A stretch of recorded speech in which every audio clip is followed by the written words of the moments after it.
Hello, it's Lauren here today, and in this video I'll be showing you how I created this card using the Oopsie Daisy stamp sets, and for the sentiment, the extra large birthday greeting stamp set. So I first chose a few of the flower images from the Oopsie Daisy set, and I stamped them in black onto regular plain old tissue paper, white tissue paper, and I stamped each image twice because I wasn't sure how many flowers at this point I was going to use. So I wanted to have, you know, more than not enough. So I stamped 2 of each one, and then I stamped a few of the leaves as well. I had both leaf images and I stamped them out. And then off camera, you'll see I have colored those in using my Prismacolor Premier colored pencils. And you can use any color pencil you have, but I use the Premier Prismacolor pencils. And for the flowers, I colored them in shades of grays, cool grays, mainly just for shading. And then I did the centers as well in shades of cool gray. And then the leaves I used 2 different colors of green. And then to get them out, I didn't die cut them because the paper is so thin that I wanted to use a this method here, which is just a water method. What you do is you get water on your brush, and then you just run it around the image, and then it tears quite easily. You just have to be careful not to tear your image. And as you're going around your image, if the water seeps into the image, that's fine, because the tissue paper dries very quickly, so it won't bother your image, and it won't make the colored pencil run, unless of course you're using a watercolor colored pencil. But mine weren't, so I had no issues with color bleeding or any of that happening. So you'll see me just going around each image. I don't use a lot of water. I just kind of soak the brush and then apply it around the rim. And I like this look because it gives a more natural kind of torn effect rather than you know, the straight cut. And you can certainly fussy cut them out if you'd like. You don't really need to do it this way. I just, you know, like doing it like this. But yeah, you could definitely just cut them with scissors, no problem.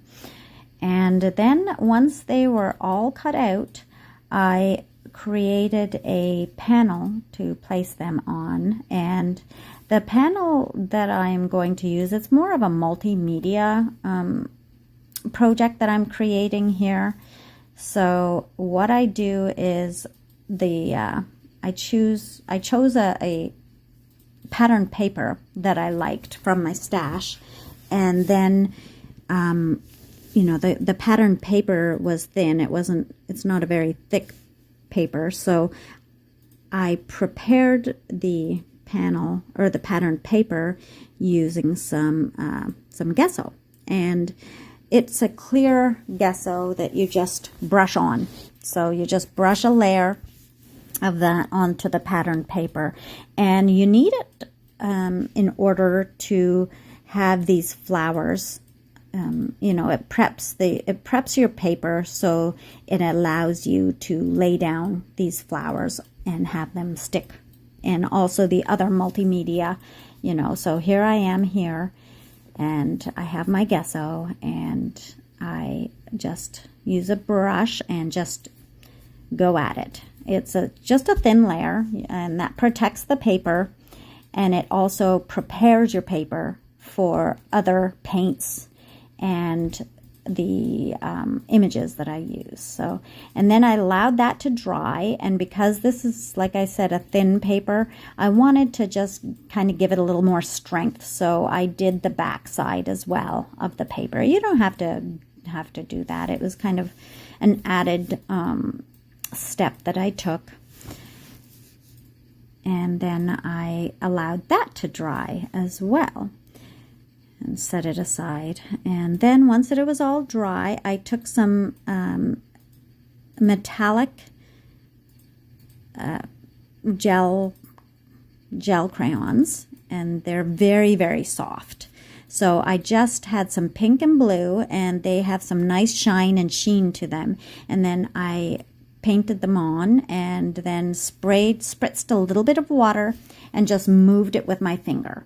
You can move it with a blender brush if you want as well, like a small blender brush, or a makeup brush would also work, like one of those, not a makeup brush, a sponge would work really well as well. So I sprayed it, and then if I needed to add more water to get more movement, I just dipped my finger into some water and got more movement. And then it was a little light in some areas, so I just added more of the color in some spots and just, you know, rubbed it around until I was happy with how it looked. And then I also put a little bit of pink onto the blue to get a little bit of purple in some area as well. And this is a 6x6 cardstock panel, you know, cardstock pattern paper. And then you'll see me I trimmed it down to an A2 size, which is 4 1/4 by 5 1/2.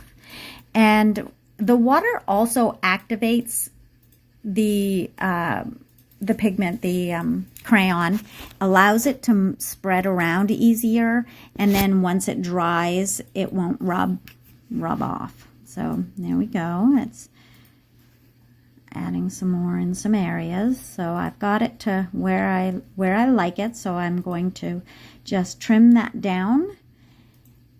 And here I'm looking to see, you know, get an idea of how I'm going to want it. And then I trim it down, and then I use some watercolor, and I don't use a plain pure black. I wanted it to be more of a charcoal gray. So I add a little water to the black to get a little lighter, and then I just splatter some black on there with a small brush because I didn't want my splatters to be too large. So I just splatter the black everywhere. And then you can use acrylic paint for this. So, you know, that acrylic paint is really, really good. I just don't have black acrylic paint at the moment, so I used watercolor paint. And so once I have had I get as many black splatters on here as I like, once I'm happy with that, then I allow that to dry, and then I cleaned off my table, and I covered up my images so I wouldn't get any black splatters on those, because I didn't want the splatters on the black image. And then I kind of look at my layout, how I'm going to do it, and that watercolor paint will dry pretty quickly. So there's kind of how I'm going to do it, with some leaves in there. And then to adhere those on, I go back to the gesso, because that will kind of seal them on there. And you have to hold them down. I didn't hold those leaves in place very well, so I fiddled with those. But you just kind of paint the gesso over top of those, and that will kind of stick them on. And again, just a thin, and the gesso that I'm using is a clear. And then I, put it on the flowers. And I like using the tissue paper because I think it looks really cool with the color. It becomes kind of see-through. And once you get the gesso on there, so you see the color behind it. It's almost, paper, well, it's paper thin. So you see the nice colors of the background behind it, and I think it looks really cool. It gives a cool effect. So there I am, getting all that on there and straightening it out so it's not too. If you get wrinkles in there, that's completely fine.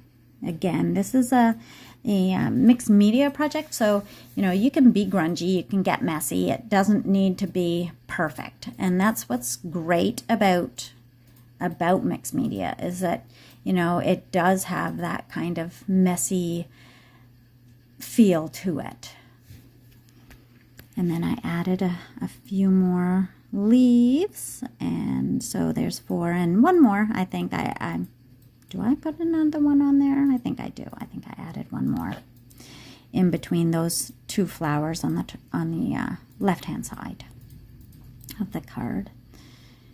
And then again, this will dry really quickly, but pretty quickly. And see, you can see here, I tore, as I was lifting it up, I tore the paper a little bit, the tissue paper, but again, that is completely fine, because once I laid it back down, you can't even see the tear.